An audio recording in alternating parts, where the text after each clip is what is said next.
Hey guys, welcome to Insight Lab. In this video, we are discussing the questions of entrepreneurship, in which where we are discussing the questions of all the this assignment. So before starting this, I want to share something. We are providing all type of answers in the PDF in the handwritten form. If you want these, any of them, so you can contact us on our WhatsApp number, which is 900-936-8238.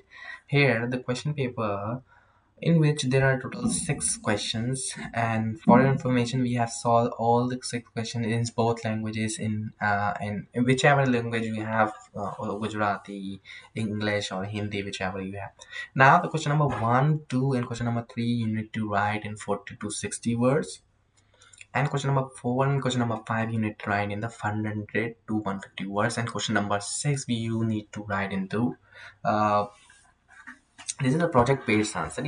At least you need to write 500 words in this question's answer.